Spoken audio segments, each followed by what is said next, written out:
Oui, bon, il est vrai que Marc-Emmanuel, eh bien, il n'est pas là. Je l'ai oublié en haut, sûrement.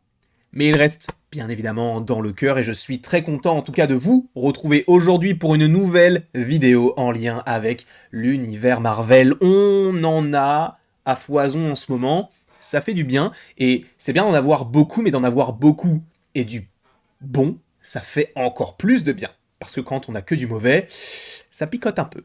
Mais du coup, aujourd'hui, je vais t'évoquer trois choses plutôt intéressantes, puisqu'on va parler à la fois de Spider-Man et ce qu'il aurait pu avoir concernant le personnage du côté du MCU, mais également deux petites rumeurs lancées comme ça.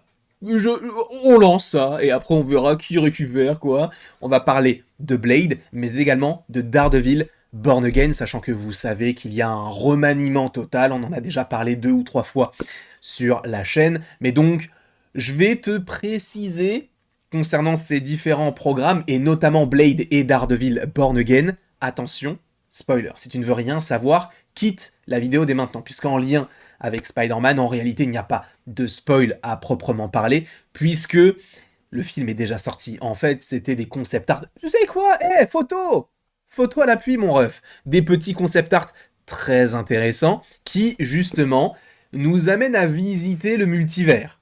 On sait que dans Spider-Man No Way Home, il y avait le retour d'Andrew Garfield et le retour de Tobey Maguire, mais sachez que eh bien, il y a quelques petits concept art qui sont sortis et qui font bien évidemment extrêmement plaisir à ne voir qu'en concept art parce que je pense que en film, ça n'aurait pas aussi bien rendu et il y aurait peut-être eu une désacralisation notamment d'une scène en particulier, mais de certaines scènes. Vous allez voir pourquoi. Donc comme je viens de vous le dire, donc il y a certains concept art, donc des nouveaux art conceptuels si vous préférez, qui sont sortis et notamment du coup un premier où on voit.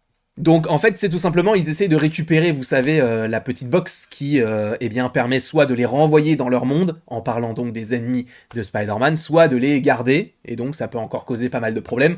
On sait qu'il y a donc un affrontement entre Doctor Strange et Spider-Man. La question que je me pose encore une fois c'est pourquoi à un moment donné est-ce qu'ils sont allés au Grand Canyon? Je ne sais pas.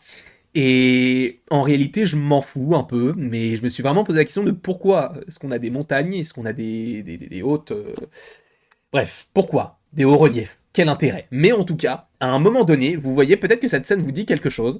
Cela fait référence dans un premier temps eh bien, au combat en cage qu'il y avait notamment dans le premier film Spider-Man où on l'appelait l'araignée humaine. Et donc ils auraient dû traverser plusieurs scènes qu'on connaissait déjà du côté de Spider-Man. Ça aurait pu être sympa, mais vous allez voir qu'à un certain moment, ça peut nous sortir du film et du coup, comme je l'ai dit, désacraliser certaines scènes. Bon, celle-ci, ça aurait pu être sympa, mais bon, voilà, c'est juste pour la référence. Ils ne l'ont pas mise, bien sûr, mais donc là on voit Doctor Strange, on voit deux catcheurs s'affronter, ou en tout cas deux combattants, et bien sûr, nous avons le petit Spider-Man qui essaie de récupérer du coup cette petite boîte. Voilà.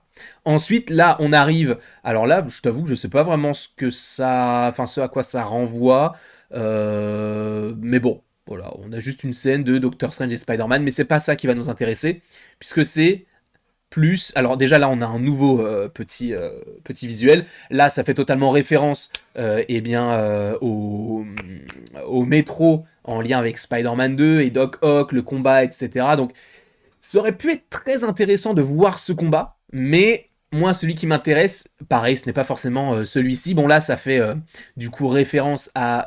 ça fait référence à quoi celui-là? Pareil en vrai je sais pas vraiment à quoi, ça, a priori c'est la tour au Scorp de The Amazing Spider-Man. Ok, d'accord. Je t'avoue que ça fait longtemps que je l'ai pas vu le premier, mais pourquoi pas.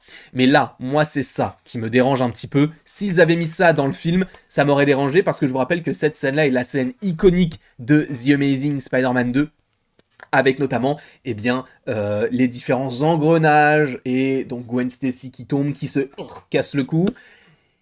Et du coup, eh bien, on n'a pas eu cette scène-là, encore heureux, parce que du coup, ils reviennent sur certaines scènes emblématiques. Donc là, pareil, donc là, c'est une église, ou en tout cas, ça... Non, attends, c'est dans quel sens? C'est à l'envers ou c'est à l'endroit? J'en sais rien, je vois même pas. Donc, bref, il y a quand même pas mal de scènes en lien donc avec les différents films. Moi, celle-ci m'aurait dérangé. Après, celle sur Oscorp, tout ça, ça aurait pu être sympa, mais ils ne les ont pas gardées. Ce n'est pas très grave non plus, mais ce n'est pas uniquement ce qui va nous intéresser dans cette vidéo, puisque là, c'était juste sur Spider-Man No Way Home. On verra par ailleurs pour le quatrième, qui, je vous le rappelle, on en a déjà parlé sur la chaîne, devrait être tourné, ou en tout cas commencer son tournage fin 2024, donc avec une sortie possible pour 2025-2026, donc fin 2025, début 2026, on verra évidemment, et on sera là pour vous en parler sur la chaîne. Espérons que je sois toujours en vie, on touche du bois. Mais du coup, on continue avec autre chose cette fois-ci, puisqu'on vient directement... On fait quoi? On fait Blade ou on fait... Tu sais quoi, on va d'abord faire Blade. Parce que My Time to Shine a fait une sorte de question-réponse avec ses abonnés les plus...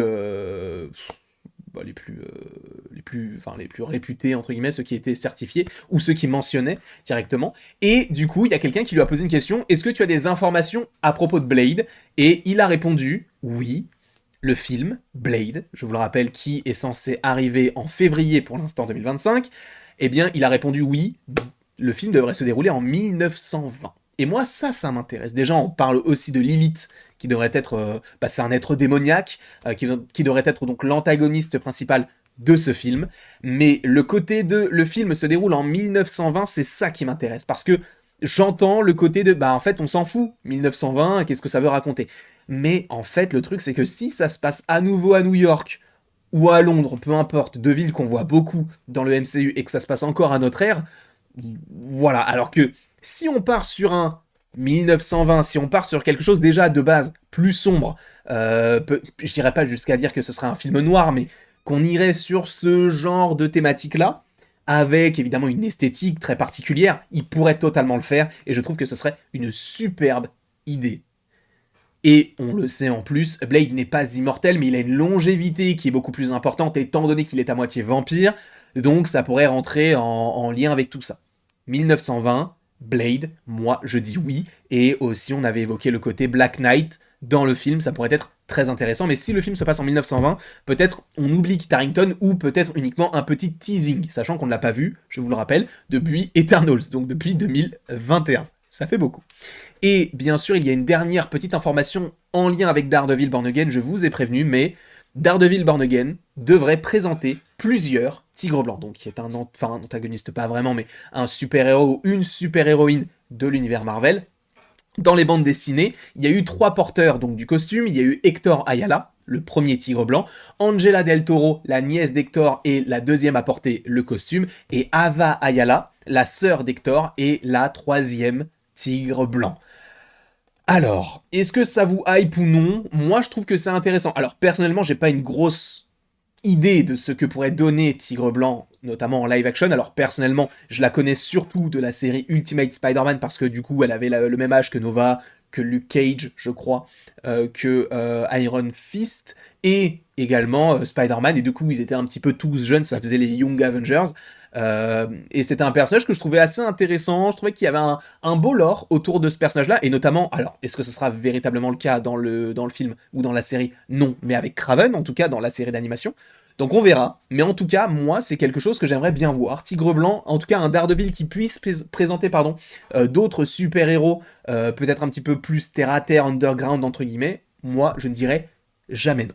Quoi qu'il en soit, je vous remercie grandement d'avoir regardé cette vidéo. N'hésitez surtout pas à l'aimer, à la partager, à la commenter, à vous abonner si ce n'est pas déjà le cas. N'hésitez pas d'ailleurs dans les commentaires à me dire si vous aimez ce genre de bulletin. Moi j'adore les faire, sachant qu'il y en aura à nouveau un autre où on va parler notamment de What If et des 4 fantastiques. Bref, je vous laisse là-dessus et il ne me reste plus qu'à vous dire à la prochaine pour la prochaine. Et sache bien sûr que tu peux aimer, partager, commenter, t'abonner si ce n'est pas déjà le cas, mais tu n'es absolument pas obligé de le faire.